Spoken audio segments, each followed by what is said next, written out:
teman-teman, sahabat pendidikan dimanapun berada. Kali ini kita ngadain talk show nih, dan tema besarnya adalah asesmen formatif. Dalam talk show kali ini, Mas Lesmana ini nggak sendirian, ada 3 bidadari cantik yang nemenin. Yang pertama ada April Puspa, terus ada Vivi Amalia, dan yang terakhir Mbak Hana.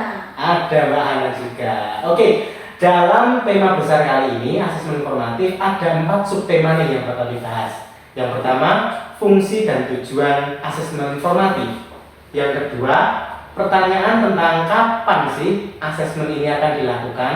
Terus yang ketiga, bagaimana sih penerapan asesmen formatif itu atau pelaksanaannya bagaimana.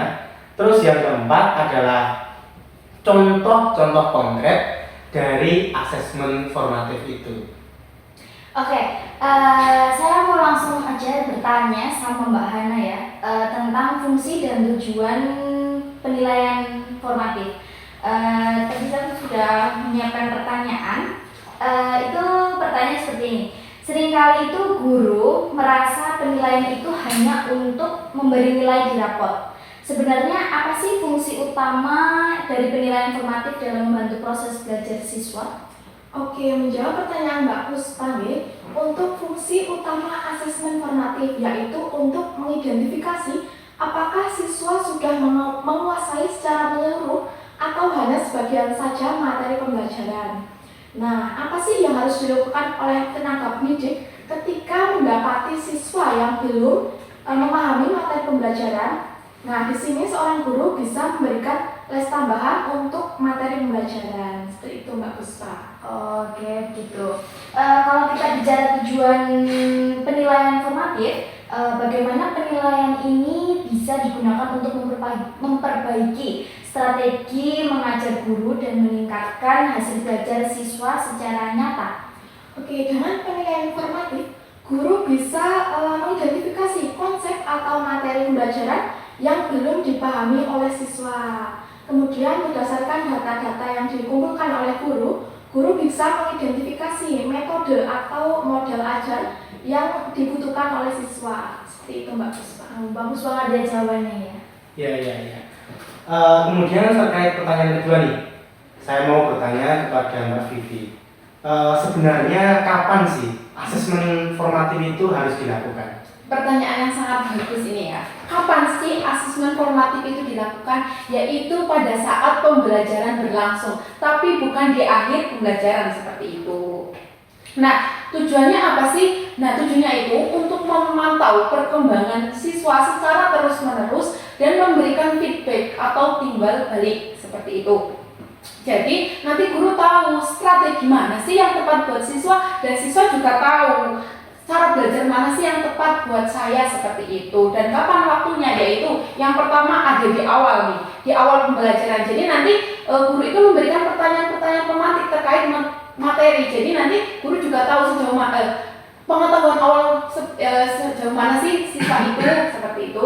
Dan yang kedua adalah saat proses pembelajaran, nanti guru bisa memberikan pertanyaan, kuis, dan lain-lain sebagainya. Dan yang terakhir adalah di akhir pembelajaran atau subtema seperti itu, agar guru tuh tahu siswa nangkapnya seberapa sih dalam pembelajaran itu, seperti itu. Oke, sangat mencerahkan. Dan mungkin kita ke pertanyaan yang lebih mendalam lagi ya Mbak Vivi ya.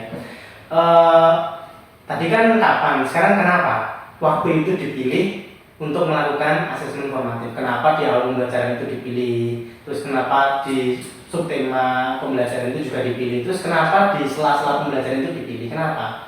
Nah, tadi ya kita balik lagi tadi, karena penilaian formatif ini dilakukan secara berulang-ulang, nggak cuma sekali Mas Ayu di sana.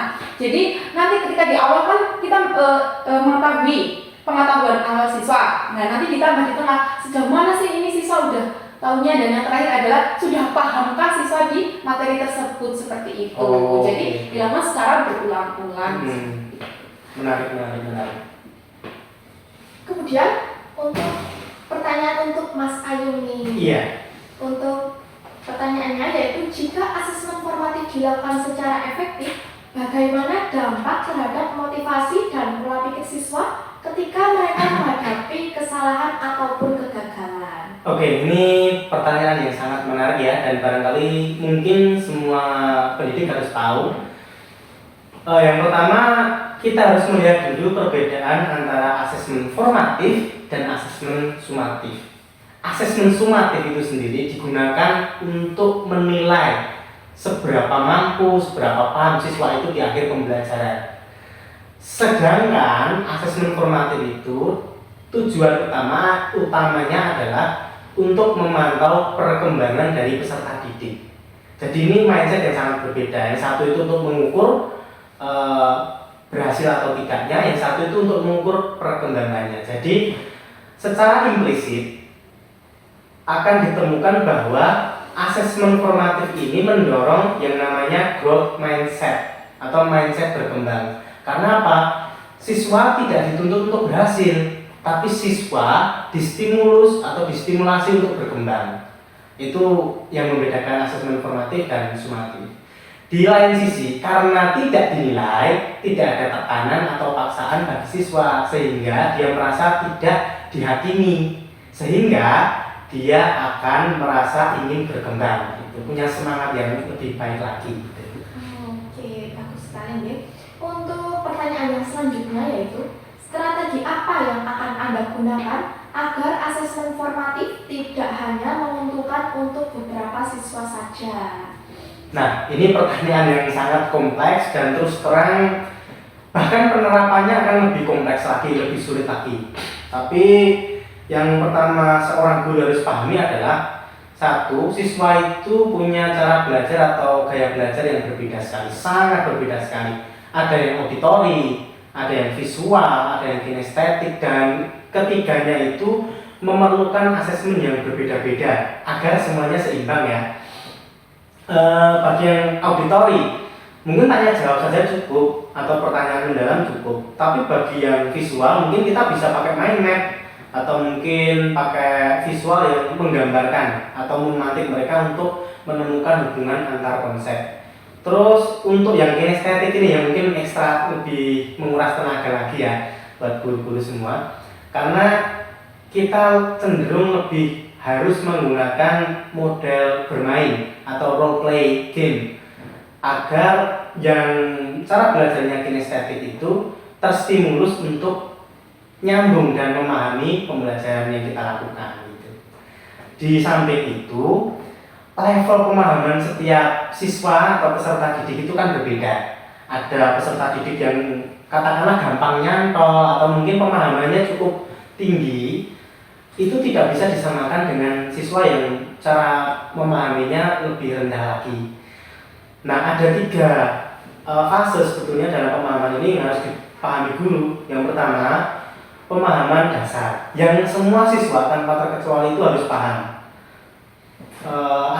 Asesmen formatif yang dilakukan untuk menilai pemahaman mendasar ini itu adalah pertanyaan-pertanyaan yang sederhana.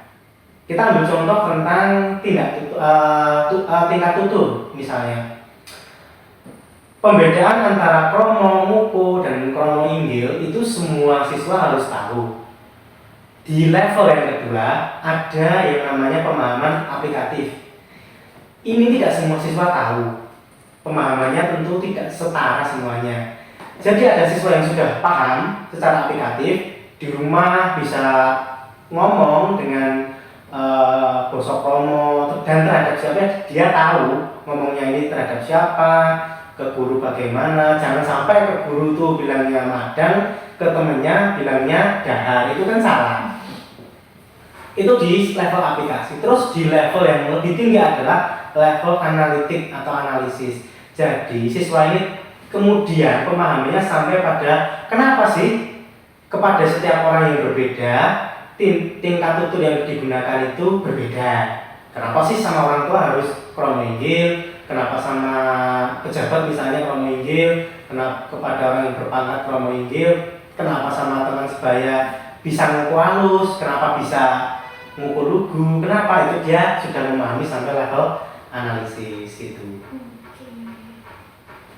Selanjutnya mungkin ini untuk jadi pertanyaan terakhir atau penutup untuk Mbak Puspa nih.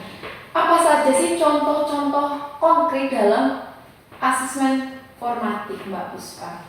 Jadi saya jelaskan dulu ya, asesmen formatif itu dilakukan tujuannya untuk memperbaiki proses belajar. Nah, untuk contoh konkretnya, misalnya nih, materinya itu teks anekdot, itu durasinya 3 sampai 4 pertemuan. Nah, bayangin, kita lagi ngajar pelajaran bahasa Jawa di kelas 8 SMP dengan materi itu teks anekdot. Nah, tujuannya pembelajaran ini itu adalah agar siswa mampu memahami struktur, ciri-ciri, dan makna humor dalam teks anekdot berbahasa Jawa.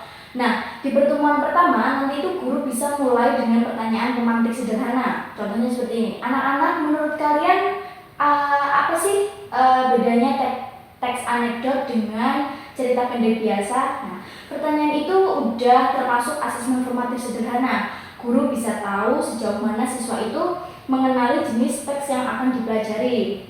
Nah, untuk lanjut ke pertemuan yang kedua, itu guru membagikan contoh teks anekdot berbahasa Jawa, misalnya yang berjudul Pak Guru lan Murid Bodoh. Nah, setelah dibaca bersama, siswa mengerjakan kuis kecil berisi 5 soal bilangan ganda. Itu bisa lewat Google Form atau lembar kerja. Nah, soalnya misalnya seputar struktur teks, contohnya pembuka, isi, penutup, ciri bahasa, dan isi humor. Nah, kemudian di pertemuan ketiga itu siswa diminta menulis satu teks anekdot sendiri bertema pengalaman lucu di sekolah. Guru berkeliling membaca hasil tulisan siswa, memberi catatan seperti strukturmu ini kurang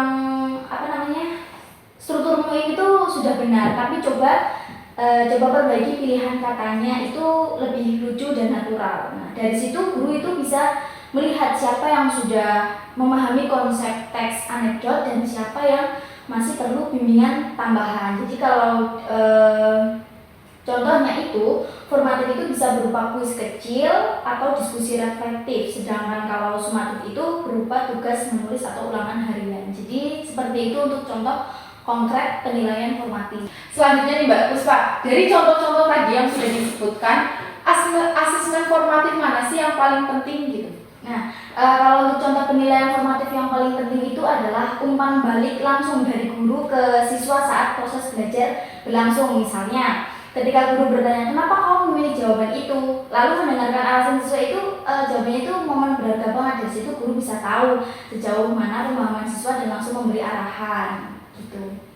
Oke, terima kasih Mbak Puspa.